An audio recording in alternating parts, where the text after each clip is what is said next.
തദ്ദേശ തെരഞ്ഞെടുപ്പിലെ ട്രെൻഡിംഗ് നിലനിർത്താൻ കഴിയുമെന്ന ആത്മവിശ്വാസത്തിലാണ് കോൺഗ്രസ് ഉള്ളത്. അതിന് ചുക്കാൻ പിടിക്കുന്ന നേതാക്കളും മുന്നണികളുമെല്ലാം വലിയ വിജയപ്രതീക്ഷയിലാണ്. കേരളത്തിലെ പ്രചാരണങ്ങൾക്ക് ചുക്കാൻ പിടിക്കുന്ന വി.ഡി. സതീശനും കെ.സി. വേണുഗോപാലും സുധാകരനുമെല്ലാം നല്ല സന്തോഷത്തിലാണ്. എന്തായാലും ഹൈക്കമാൻഡിന് വലിയ പ്രതീക്ഷയുണ്ട്. മാത്രമല്ല കേരളത്തിലെ ഈ ഒരു പ്രചാരണ വേളയിൽ രാഹുൽ ഗാന്ധി രംഗത്തെത്തുകയാണ്. വലിയ ഒരു പ്രചാരണങ്ങളും അല്ലെങ്കിൽ നല്ല രീതിയിലുള്ള ക്യാമ്പുകളും ഒക്കെയാണ് പോകുന്നത്. ഇതിന്റെ ഇടയിൽ എടുത്തു പറയേണ്ട മറ്റൊരു കാര്യം എന്ന് പറയുന്നത് വി.ഡി. സതീശന്റെ പുതുയുഗ യാത്രയാണ്. പുതുയുഗ യാത്രയിൽ നമ്മൾ കണ്ടതാണ് സോഷ്യൽ മീഡിയയിലടക്കം എത്രത്തോളമാണ് ജനങ്ങൾ കോൺഗ്രസിനൊപ്പം ഉള്ളത് എന്നത്. അതായത് വലിയൊരു പ്രതീക്ഷ അവർക്ക് ആ ഒരു പുതുയുഗ യാത്ര നടത്തിയതിലൂടെ തന്നെ മനസ്സിലാക്കാൻ സാധിച്ചു, അല്ലെങ്കിൽ അവർക്ക് നേടിയെടുക്കാൻ സാധിച്ചു എന്ന് വേണം പറയാൻ. അതായത് കേരളത്തിൽ 2016 2021 നടന്ന നിയമസഭാ തെരഞ്ഞെടുപ്പുകളിൽ കോൺഗ്രസ് ബഹദൂരം പിന്തള്ളപ്പെട്ട ഒരു സന്ദർഭമുണ്ടായിരുന്നു. അവിടേക്കായിരുന്നു അന്ന് ഈ പറയുന്ന പുതുയുഗ നായകനായിട്ടുള്ള വി.ഡി. സതീശൻ എത്തുന്നത്. UDF സാരഥിയായിട്ടായിരുന്നു അദ്ദേഹം എത്തിയത്. എന്നാൽ കേരളത്തിന്റെ കോൺഗ്രസിന്റെ ഭാവിക്ക് ഒരു മാറ്റം അനിവാര്യമെന്ന് തിരിച്ചറിഞ്ഞ ഹൈക്കമാൻഡ് തക്ക സമയത്താണ് അവിടെ വി.ഡി. സതീശനെ എത്തിക്കുന്നത്. അതായത് ആ ഒരു ഫലം അതിനുശേഷം പിന്നീട് കോൺഗ്രസിൽ കാണാൻ സാധിച്ചിട്ടുണ്ട്. ഇന്ന് നമുക്ക് നോക്കാം. കഴിഞ്ഞ തദ്ദേശ തെരഞ്ഞെടുപ്പിൽ ഹൈക്കമാൻഡ് നിർത്തി. ഹൈക്കമാൻഡിന് വലിയൊരു പ്രതീക്ഷയുണ്ടായിരുന്നു. ആ പ്രതീക്ഷ യാതൊരു തരത്തിലും മങ്ങിയില്ല എന്നതാണ് വാസ്തവം. കാരണം തദ്ദേശ തെരഞ്ഞെടുപ്പിൽ കോൺഗ്രസിനുണ്ടായ വിജയം എന്ന് പറയുന്നത് അത്രമേൽ ട്രെൻഡിങ് ആയിരുന്നു. ഒരു റെക്കോർഡ് വിജയം തന്നെയായിരുന്നു. അത് പല നേതാക്കന്മാർക്കും അല്ലെങ്കിൽ പല പാർട്ടി പ്രവർത്തകർക്കും വലിയ തിരിച്ചടിയായിരുന്നു. അപ്പോൾ അത്തരം രീതിയിലേക്ക് ഈ പറയുന്ന ഈ കോൺഗ്രസിന്റെ വളർച്ച വന്നു എന്നതാണ്. എന്തായാലും അതിൽ വലിയൊരു ഫലം കണ്ടു. വി.ഡി. സതീശനെ ആത്മാർത്ഥമായിട്ട് ഹൈക്കമാൻഡും വിശ്വസിച്ചു. അതാണ് തദ്ദേശ തെരഞ്ഞെടുപ്പിൽ നമ്മൾ കണ്ട കോൺഗ്രസിന്റെ വലിയ മുന്നേറ്റം എന്ന് പറയുന്നത്. ഇനി ഇലക്ഷൻ മാനേജ്മെന്റിലെ സതീശൻ എഫക്ട്. ഇലക്ഷൻ മാനേജ്മെന്റിൽ ഇന്ന് വി.ഡി. സതീശനെ മറികടക്കാൻ കഴിയുന്ന ഒരു നേതാവും 3 മുന്നണികളിലും ഇല്ല എന്ന് വേണം പറയാൻ. പുതുപ്പള്ളി മണ്ഡലം മാത്രം എടുത്തു നോക്കാം, അവിടുത്തെ വിജയം എങ്ങനെയായിരുന്നു എന്ന്. അതായത് അന്തരിച്ച ഉമ്മൻചാണ്ടിക്ക് ലഭിച്ച വോട്ടുകളാണെന്ന് പറഞ്ഞ് ലഘൂകരിക്കുന്നവരെ ഉണ്ടാകാം. പക്ഷെ ഉമ്മൻചാണ്ടി പുതുപ്പള്ളിയിൽ ജയിച്ചതിന്റെ പിന്നിൽ വി.ഡി. സതീശനും അവരുടെ ആ ഒരു ടീമും വഹിച്ച പങ്ക് എന്ന് പറയുന്നത് വളരെ വലുതാണ്. അതായത് സതീശനും സംഘവും മാസങ്ങളോളം മണ്ഡലത്തിൽ ക്യാമ്പ് ചെയ്ത് രാപ്പകലില്ലാതെ കഠിനമായിട്ടുള്ള പരിശ്രമം നടത്തിയതിന്റെ കൂടി അനന്തര ഫലമായിരുന്നു ചാണ്ടിയുടെ മിന്നും വിജയം എന്ന് പറയുന്നത്. എന്തായാലും പാലക്കാട് എത്തുമ്പോൾ കുറച്ചുകൂടി കാര്യങ്ങൾ വ്യക്തമാവുകയാണ്. നമുക്കറിയാം, ഓരോ മണ്ഡലങ്ങളും എടുത്തെടുത്ത് പോകുമ്പോൾ എങ്ങനെയൊക്കെയാണ് ഈ കോൺഗ്രസിന് അനുകൂലമായിട്ടുള്ള വോട്ടുകൾ അല്ലെങ്കിൽ ഒരു വിജയപ്രതീക്ഷ വരുന്നത് എന്നത്. എന്തായാലും പാലക്കാടിനെ സംബന്ധിച്ചിടത്തോളം അവിടേക്ക് എത്തുമ്പോൾ കാര്യങ്ങൾ കുറെ കൂടി വ്യക്തമാകുന്നുണ്ട്. ഈ മണ്ഡലം കോൺഗ്രസിനെ സംബന്ധിച്ച് ഒരിക്കലും ഈസി വാക്ക് ഓവർ അല്ല എന്നത് അവർക്ക് തന്നെ സമ്മതിക്കാവുന്ന കാര്യമാണ്. പക്ഷെ BJPക്ക് നിർണായകം സ്വാധീനമുള്ള മണ്ഡലത്തിൽ ഓരോ സമയവും 2 പ്രതിയോഗികളെയാണ് UDFന് നേരിടേണ്ടി വന്നത്. എന്നാൽ ഇതിനെല്ലാം മറികടന്ന് അഭിമാനകരമായിട്ടുള്ള ഭൂരിപക്ഷത്തോടെയാണ് ഇവിടെ വിജയിച്ചത്.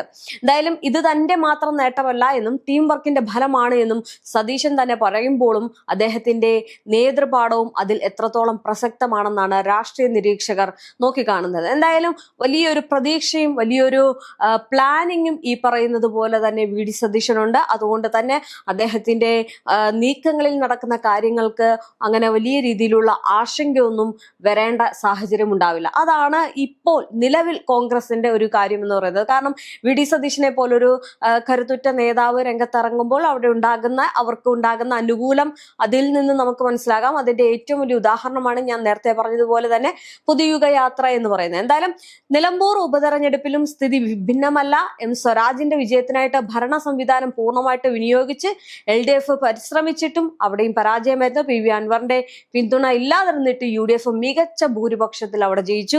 ഇനി മുൻകാലങ്ങളിൽ ഗ്രൂപ്പ് തിരിഞ്ഞു നിൽക്കുകയും പരസ്പരം പാലം വെക്കുകയും ചെയ്യുന്ന രീതിക്കെല്ലാം മാറ്റം സംഭവിച്ചത് സതീശന്റെ നയപരവും കർശനവുമായിട്ടുള്ള നിലപാടുകൾ മൂലമാണ്. ഇനി സുശക്തമായിട്ടുള്ള സംഘടനാ സംവിധാനങ്ങളുള്ള CPM എന്ന കേഡർ പാർട്ടിയുമായിട്ട് മത്സരിക്കുമ്പോൾ വേണ്ട ജാഗ്രതയെക്കുറിച്ച് മികച്ച ബോധ്യമുള്ള ആളാണ് സതീശൻ. വളരെ ആസൂത്രിതമായിട്ടുള്ള സമീപനങ്ങളുടെയും ചിട്ടയായിട്ടുള്ള പ്രവർത്തനങ്ങളിലൂടെയും മാത്രമേ ആ പാർട്ടിയെ നേരിടാൻ കഴിയൂ എന്ന് തിരിച്ചറിയുന്ന അദ്ദേഹം സീനിയറായും ജൂനിയറായും പാർട്ടി നേതാക്കളെയും ഘടകകക്ഷികളെയും നേതാക്കളെയും ഏകോപിപ്പിച്ച് ചുമതലകൾ വീതിച്ചു നൽകുകയും താഴെത്തട്ടിലേക്ക് ഇറങ്ങിച്ചെന്ന് മണ്ഡലം പിടിച്ചെടുക്കുന്നതിനാവശ്യമായിട്ടുള്ള നടപടിക്രമങ്ങൾ സ്വീകരിച്ചു. ഇലക്ഷൻ മാനേജ്മെന്റ് CPM-നെ അപേക്ഷിച്ച് കോൺഗ്രസിന് പൊതുവെ പരിചിതമായിട്ടുള്ള ഒന്നല്ല. പൊതുധാരണയെ അട്ടിമറിച്ചുകൊണ്ട് തന്റെ ലീഡർഷിപ്പ് മികവിൽ കാര്യങ്ങൾ ക്രോഡീകരിക്കാനും CPM-ന് പോലും ചിന്തിക്കാനാവാത്ത തലത്തിൽ റിസൾട്ട് ഉണ്ടാക്കിയെടുക്കാനും കഴിഞ്ഞ ഓരോ തെരഞ്ഞെടുപ്പുകളിലും ഈ VD സതീശന് സാധിച്ചിട്ടുണ്ട്. അതാണ് തദ്ദേശ തെരഞ്ഞെടുപ്പിൽ എടുത്തെടുത്ത് പറയേണ്ട ഒരു കാര്യം. തദ്ദേശ തെരഞ്ഞെടുപ്പിലെ വലിയ മുന്നേറ്റം എന്ന് പറയുന്നത്. ഇപ്പോൾ നിയമസഭാ തെരഞ്ഞെടുപ്പ് എത്തി നിൽക്കുമ്പോൾ വലിയൊരു പ്രതീക്ഷ അതിലൂടെ തന്നെയാണ് കോൺഗ്രസിനുള്ളത്. കാരണം അന്ന് പ്രതിഫലിപ്പിച്ച, അന്ന് നേടിയ അതേ സീറ്റ്, ആ ഒരു തരംഗം, ട്രെൻഡിങ് ഈ ഒരു നിയമസഭാ തെരഞ്ഞെടുപ്പിലും ഉണ്ടാക്കാൻ കോൺഗ്രസിന് സാധിക്കുമെന്നുള്ള ഉറച്ച വിശ്വാസം. എന്തായാലും ഒരു സുപ്രഭാതത്തിൽ പൊട്ടിമുളച്ച ആളല്ല VD സതീശൻ. മാത്രമല്ല വായിൽ വെള്ളക്കരണ്ടിയുമായിട്ടല്ല ജനിച്ചത്. രാഷ്ട്രീയത്തിൽ സർവ്വസാധാരണമായിട്ടുള്ള സ്പോൺസർഷിപ്പുകളും ഗോഡ് ഫാദർമാരും ഒരു ഘട്ടത്തിലും അദ്ദേഹത്തിന്റെ തുണയ്ക്ക് എത്തിയിട്ടുമില്ല.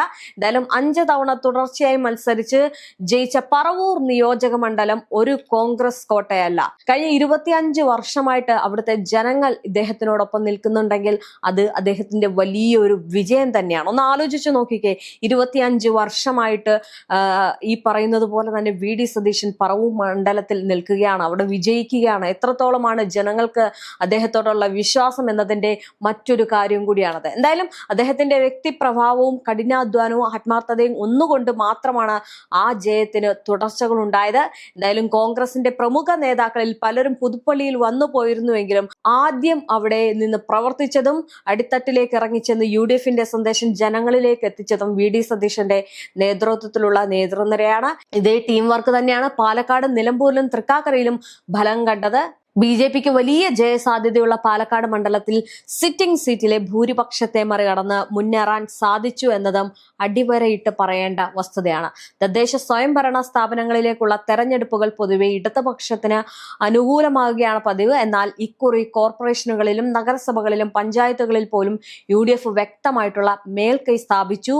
UDF-ന് ബാലിക മേയർ എന്നത് വിശേഷിപ്പിക്കപ്പെട്ടിരുന്ന കൊല്ലം ജില്ലയിൽ പോലും മേൽക്കൈ സ്ഥാപിച്ചു. ഇതെല്ലാം തെരഞ്ഞെടുപ്പ് ഫലം പുറത്തു വരുന്നതിന് ഏറെ മുൻപ് സതീശൻ പ്രവചിച്ചിരുന്നതാണ്. അതെല്ലാം യാഥാർത്ഥ്യമായി പരിഗണിക്കുകയും ചെയ്തു. ഇതെല്ലാം നടക്കുമ്പോൾ വിജയത്തിന്റെ ക്രെഡിറ്റ് ഏകപക്ഷീയമായിട്ട് ഏറ്റെടുക്കുകയും ചെയ്യുന്നു.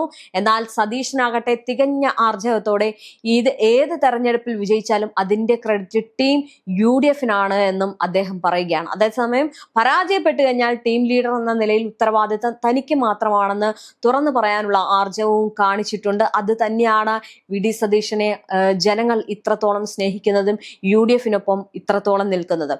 എന്തായാലും ജയിച്ചാലും തോറ്റാലും ഇന്റർനാഷണൽ കോൺഗ്രസ് എന്ന മഹാപ്രസ്ഥാനത്തിന്റെ അന്തസ് ഉയർത്തിപ്പിടിച്ച് മുന്നോട്ട് പോകാനുള്ള അദ്ദേഹത്തിന്റെ നീക്കത്തിന് പാർട്ടിയിൽ നിന്ന് മാത്രമല്ല പൊതുമണ്ഡലത്തിൽ നിന്നും വ്യാപക സ്വീകാര്യത ലഭിച്ചിട്ടുണ്ട്. ജനങ്ങൾ ആ ഒരു തീരുമാനത്തെ ഏറ്റെടുത്തു എന്നതാണ് തെരഞ്ഞെടുപ്പ് ഫലം സൂചന നൽകുന്നത്.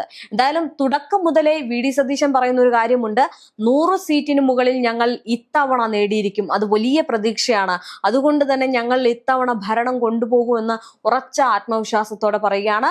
അത് സംഭവിക്കുന്ന പോലത്തുള്ള ഒരു സർവേ റിപ്പോർട്ടാണ് ഇപ്പോൾ പുറത്തു വരുന്നത്. കേരളത്തിൽ ഭരണമാറ്റം ഉണ്ടാകുമെന്നാണ് പോൾ ട്രാക്കർ സർവേ പ്രവചിച്ചിരിക്കുന്നത്. രാജ്യത്തെ തന്നെ പ്രമുഖ ഏജൻസികളിൽ ഒന്നാണ് പോൾ ട്രാക്കർ.